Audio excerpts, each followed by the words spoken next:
Okay. I'm a 20-year-old college student. I go to Florida Atlantic University. My birthday's in 4 days. I turn 21 in 4 days. And the last thing I'm going to do on my birthday is drink, or buy my first beer, or buy my first shot, or go out. I've been sober for a couple years now. I think it's one of the best decisions I've ever made. It kind of wasn't one day I woke up and I'm like, I'm sober today. It was gradual. The reason that I am sober, I would say to start growing up, I had good role models. My parents didn't drink around me. My mom has been sober my entire life, so that's probably one of my main role models, I would say. My dad drinks, but I've never seen him drunk in my life, and I've also only seen him have like one beer on a weekend or whatever. I've had very good role models. My family is very health oriented. They're always working out, running, eating healthy. That's just how I was brought up. So that's kind of all I've really ever known. So I haven't questioned it. And I think that also makes some things a little bit easier for me, like eating healthy and exercising. It's like in the back of my mind. It's programmed into my head from when I was a little kid. I know for a lot of people it's not like that, but there's a lot of things that have not been programmed into my head, and I had to program myself. In high school, I hate to admit, I did drink and I did smoke. I had a lot of bad influences in high school, mainly my friend groups I was in. One friend group I had were kind of just a bunch of alcoholics that just wanted to drink every weekend and kind of just do dumb stuff. And then another one were a bunch of stoners. So I really didn't surround myself with the best people in high school.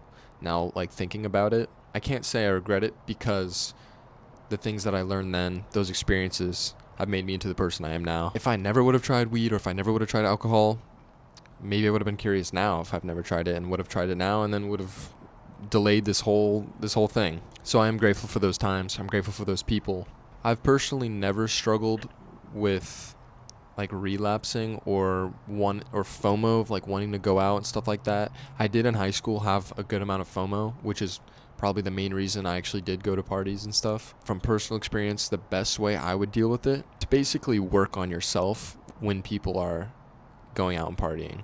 Like Friday nights and Saturday nights were like my times of like grind, because I swear to you, there's a different feeling knowing that people are partying while you're working hard. It's hard to explain, but it just feels so good knowing you're working hard. Something that's very important to me that I think I actually learned from my mom and started to implement into my life around high school was that there's this stigma behind people that don't drink, that they're really boring at parties, or they're boring to be around, or they're just lame. But my goal throughout my whole life was to always be the most fun person at the party, be the most lively, the most joyful, just good, fun person, but being completely sober the whole time. And that's kind of what I've always tried to live my life behind. My best piece of advice for anyone who's either considering it or just dipping their toes into the world of sobriety: dry January, sober December. Just try a month off. See how your body reacts. See the difference, how you feel mentally, physically, spiritually. See how you feel after a month of going sober. I'm not even telling you to go completely sober. Try a month off, and then maybe from there you realize, this does feel really good. Let me do one drink a week, or let me limit my alcohol. I genuinely think alcohol now is like cigarettes 30, 40 years ago.